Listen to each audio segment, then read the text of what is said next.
Продовжуємо ефір телеканалу АТР. Це програма «Сабай». Мене звати Єлизавета Цареградська. Як і обіцяли, ми зараз будемо говорити про питання безпеки і оборони України, зокрема. І в нас у студії вже є гість. Це експерт з питань безпеки, генерал-лейтенант, публіцист Василь Богдан. Доброго ранку, пане Василь. Доброго ранку.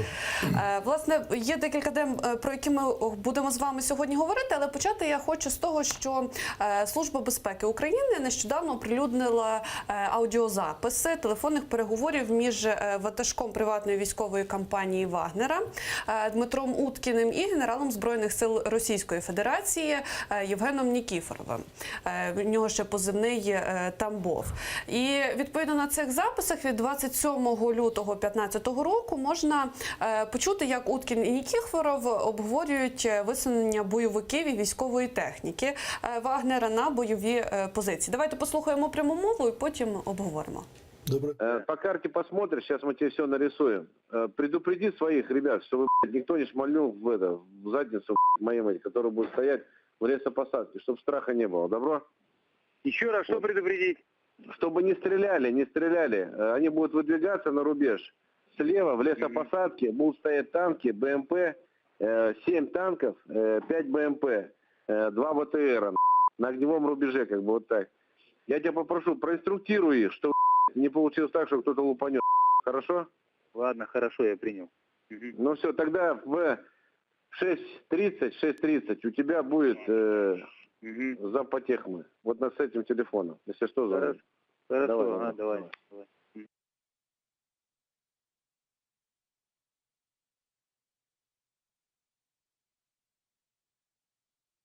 Да!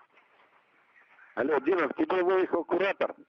Я уже тут получаю, Евгений Валерьевич. У меня за потери идут. Отходи! Отхожу уже, принял за решение, да, отхожу. Отходи! Ну, от, власне, така лексика і таке ми почули. Хотілося б почути ваш коментар стосовно того, що от ви почули і побачили. Ну, це спростування того твердження путінського режиму про те, що там їх нет. Зрозуміло, що всі ці дії і задокументована ця розмова є яскравим свідченням, що Росія агресор, Росія вчинила збройну агресію проти України з метою її фрагментації і ліквідації як незалежної держави. Це по-перше. По-друге, після цієї збройної агресії і окупації, яка в останньому законі про реінтеграцію визначена 20 лютого 2014 року, на мій погляд, безпекова ситуація в Україні виглядає наступним чином. На Сході гаряча фаза, в Криму заморожений конфлікт. І з огляду на ці обставини військово-політичне керівництво України повинно відпрацювати таку стратегію спільно із нашими західними партнерами, яка б дозволила деокупувати і реінтегрувати і Донбас, і Крим в склад України і відновити суверенітет і територіальну цілісність України. Тому всі дії чинної влади повинні бути спрямовані на те, щоб відпрацювати цю стратегію і включитися ефективно в ті перемовини, які зараз веде заклятий друг України Сурков із Куртом Уолкером. Ви знаєте, 26 числа в Об'єднаних Арабських Еміратах передбачається чергова зустріч цих посадовців з боку Сполучених Штатів Америки і Російської Федерації. І той факт, що не дивлячись на лояльне ставлення і адміністрації Трампа до України і про те, що Сполучені Штати Америки демонструють все-таки справжнє стратегічне партнерство до України, все-таки відсутність представника України у цьому форматі Волкер-Сурков викликає певні роздуми і певні застереження в контексті того, чи не буде Україна в цій ситуації заручником геополітичних розбірок, це по-перше. І по-друге, чи не відбудуться якісь сепаратні домовленості між Російською Федерацією і Сполученими Штатами Америки, які будуть на шкоду національним інтересам України, на шкоду національній безпеці України і на шкоду відновлення суверенітету і територіальної цілісності нашої держави. Тому, на мій погляд, вітаючи те, що цей процес продовжується, хоча остання зустріч, як говорив Курт Волкер,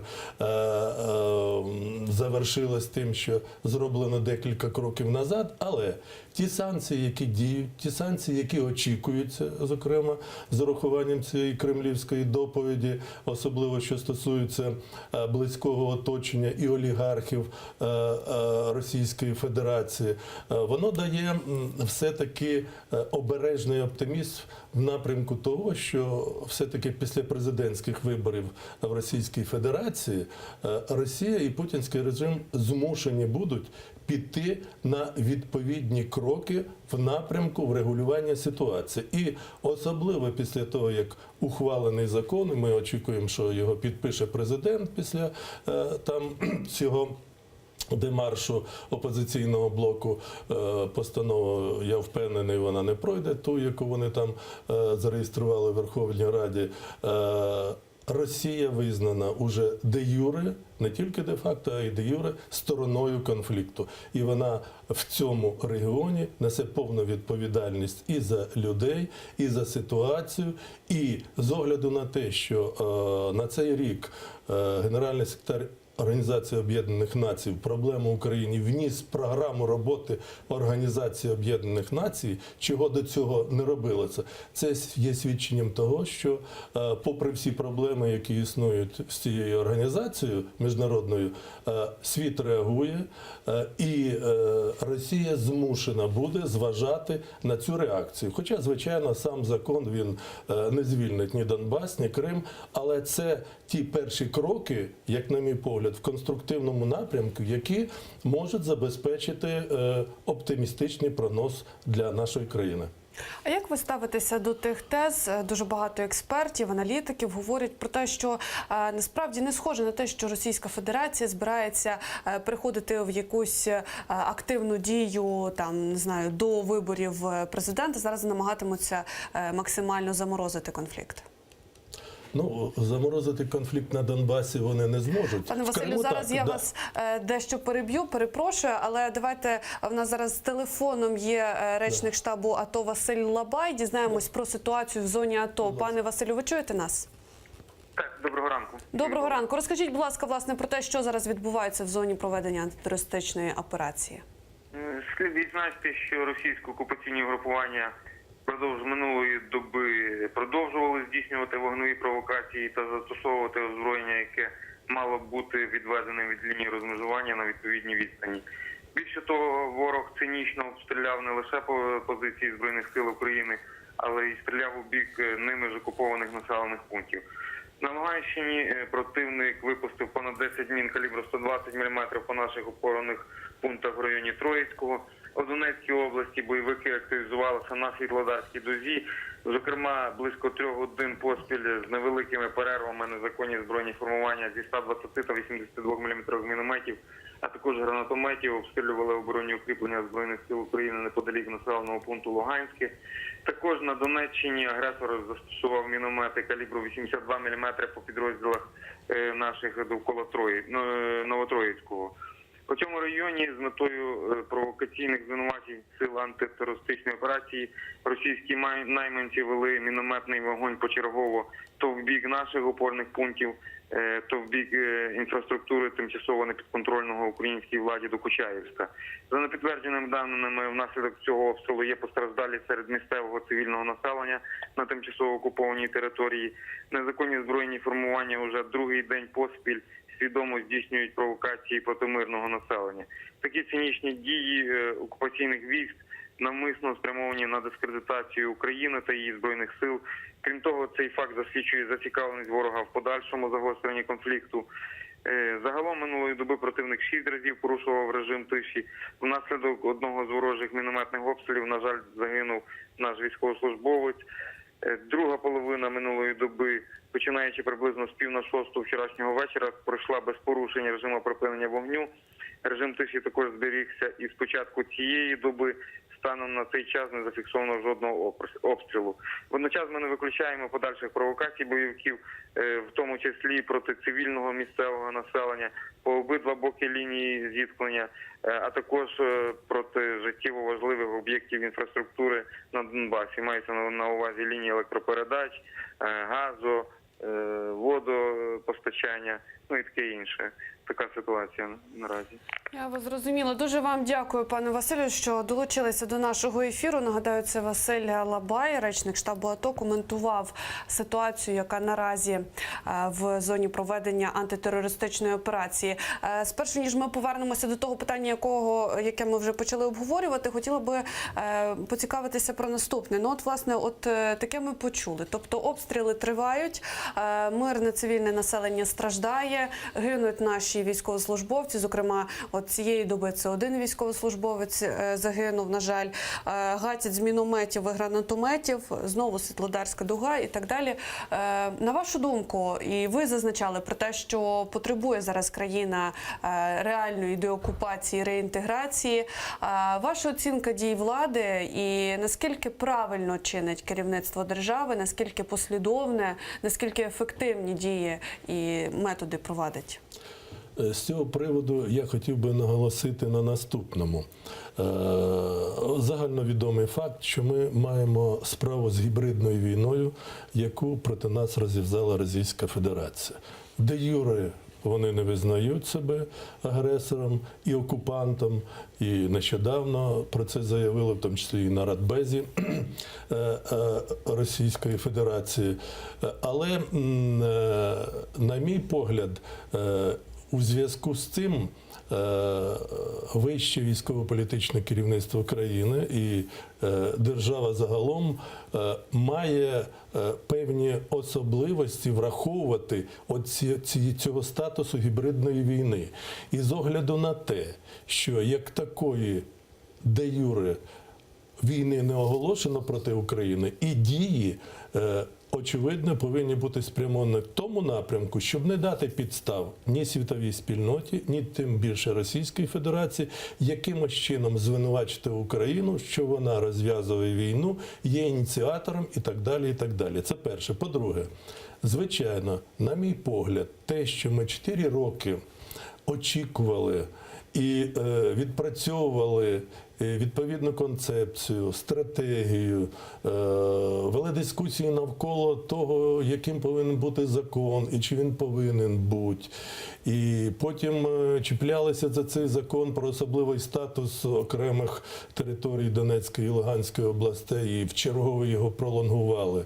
На мій погляд, свідчить про те, що все-таки влада недостатньо рішуче і цілеспрямовано веде роботу в напрямку консолідації і суспільства, і консолідації наших партнерів за кордоном з тим, щоб поставити питання таким чином, щоб і агресора змусити до конкретних дій, і партнерів не тільки заохотити, а й спонукати до того, щоб вони усвідомили, наскільки те полум'я, яке палає зараз на Східному фронті, несе загрозу не тільки для Європи, але і для всього світу. І я якось на одному із телеканалів говорив, що таке ОРДЛО. На мій погляд, ОРДЛО – це те ж саме ІДІЛ. Це терористичні формування, які створені при допомозі Російської Федерації. І щойно показували фрагмент переговорів керівника Вагнера з одним із командувачів російських військових формувань. Вагнер, ці приватні військові компанії, це не що інше, як терористичні організації російські, створені офіційною владою. І тому в зв'язку з тим і відношення Заходу і світу до цих терористичних організацій повинно бути аналогічне, так же, як і до ІДІЛ.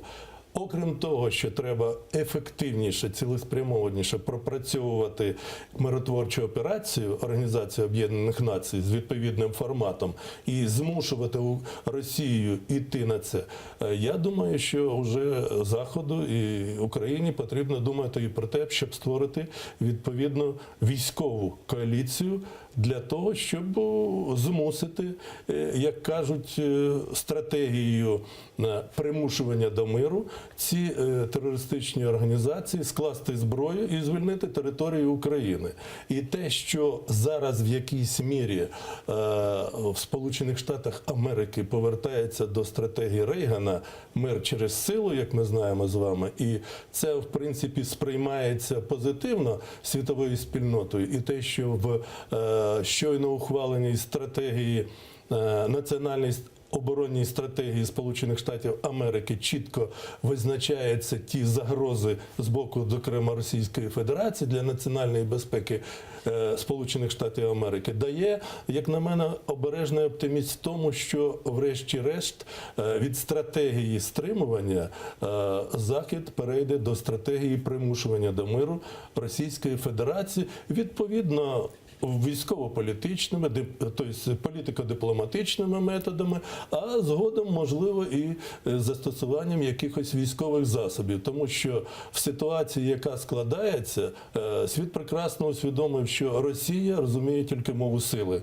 А раз вона розуміє тільки мову сили, то, я думаю, і Захід, і Україна згодом повинні продемонструвати, що вони здатні і спроможні продемонструвати цю силу не тільки для того, щоб встановити мир в Україні, суверенітет і територіальну цілісність нашої держави, але і встановити мир в усьому світі, тому що реальні загрози глобальній безпеці і світовому порядку з боку Російської Федерації існують.